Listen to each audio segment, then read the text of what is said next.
Toledo being shot and killed by police, as well as breaking news of yet another mass shooting, this time in Indianapolis.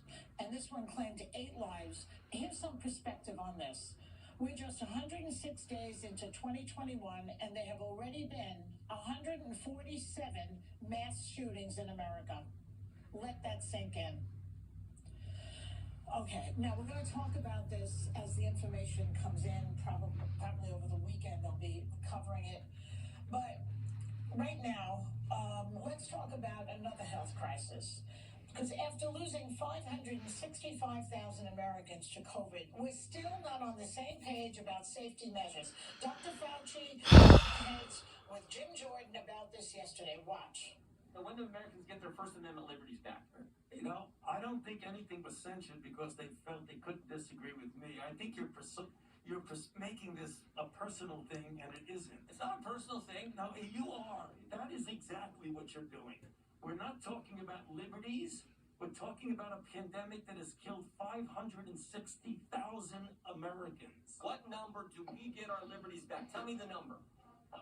Tell me the number. 90% of the members of Congress get vaccinated. But you're not a doctor, Mr. Clyburn. He is. What is the number? I don't want you to answer my question. The American people want Dr. Fauci to answer the question. But what does it have to be? Sir.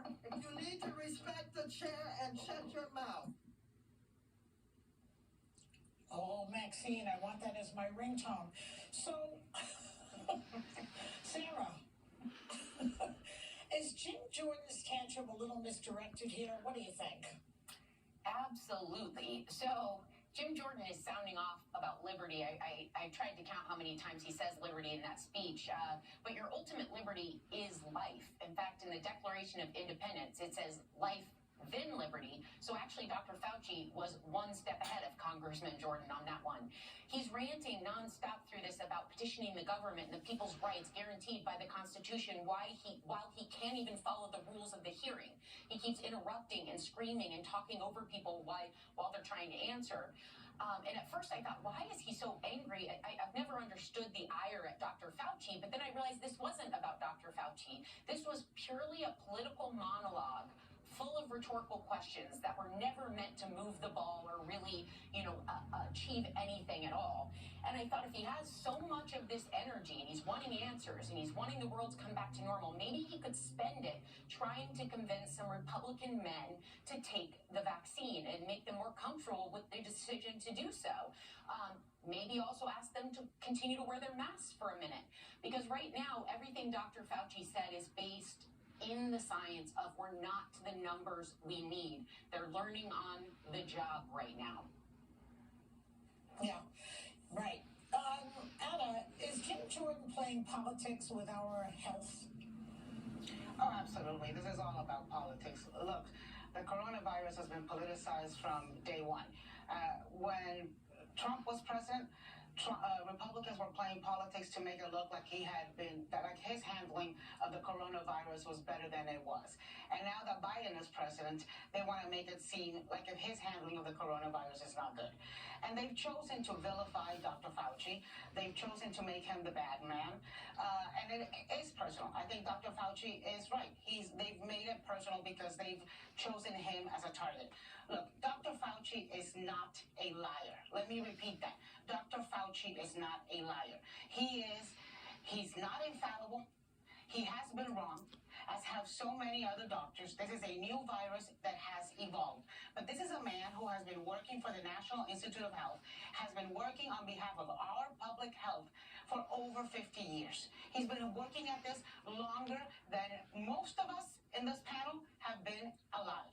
He's been given the Presidential Medal of Freedom by George W. Bush, a Republican president. And I think you see just how political this has become. When yesterday, I can't believe I'm going to say anything good about her. You all know I'm no fan of nepotism Barbie, but here I go. Take a deep breath. Yesterday, I commend Ivanka Trump for having used her platform to show herself getting the vaccine and promote vaccination. When she says, I hope you get the shot too. And if you see the responses from Trump supporting Republicans against, what used to be their favorite daughter, you can see just how political it has become. Shame on people like Donald Trump and Melania Trump and my governor Ron DeSantis for getting the vaccine, but doing so behind closed doors and knowing that there's this hesitancy amongst Republicans that they are making worse, and not doing anything about. Because the bottom line is they want Joe Biden to fail. And if that means cutting off their nose to spite their face, they will do it. Okay. Well, she's a little late, but I'll give it to her. Megan, what did you make of that exchange between Jim Jordan and Maxine? A couple more and I'll conclude the video. I think Congress has a 61% disapproval rating for a reason. I think all of them looked bad. I think it's beneath Congress and, the issues about liberty and freedom. I think it's easy to just say, oh, Republicans are being contrarian and they don't want liberty. There's so many examples I could have used to debate this subject, but I decided to use in California when you look at the draconian lockdowns that Gavin Newsom took to such an extent that have absolutely savaged small business owners. And there's a video that went viral of a woman who is hysterically crying and she's outside her bar and she's showing that at her bar it should be locked down and she shouldn't be open because it's not safe. And then literally right directly in front of her is a movie set open where there's a table set up for people to have lunch. You're telling me that's not political because it was more important, according to Gavin Newsom, to have movies open than small bars and small businesses at the same time that he's going and eating with his friends at the French Laundry inside, indoors, not wearing masks? The term rules for thee and not for me became popular because there were so many governors and elected officials who were doing and behaving in ways that were not on the rules that they were telling the American public to do. And I think Republicans are contrarian. They are skeptical of big government. That is who we are. It's in my DNA and makeup to question authority and to question government because we think big government is bad. We do not think that just bending the knee to big government overlords is the answer to everything. That is an innate philosophical difference between Democrats and Republicans. And I think, unfortunately, the virus and the vaccine have become really politicized, but to lay the blame at the feet of Republicans is just intellectually dishonest. Well, okay, listen, I know there's a difference between the two parties, but why blame Fauci? Your argument is against government, not Fauci. He's just a scientist trying to do his job. But he is the most... do you want me to answer or should I wait? Well, I think it's Sonny's turn to talk, so let's hear from her first, okay? Is Jordan putting his personal freedom above public health? That's what we want to know. And should Fauci be blamed?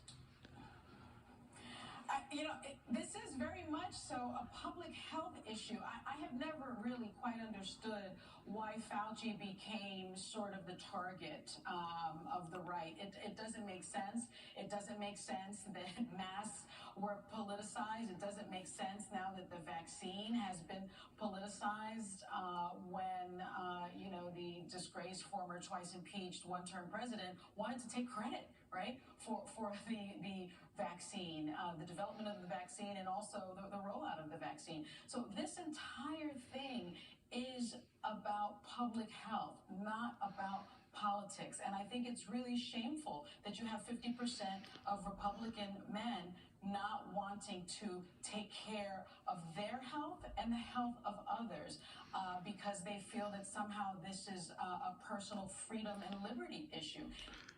Well, my opinion to this political issue with COVID-19 and Dr. Fauci being blamed for allegations that the COVID-19 protocols is not met required after a whole year of the pandemic, then I'm telling you, we're not going to get back to normal. That's it. I told everybody since day one. And here we are. 1 year later. We're not going to get back to normal.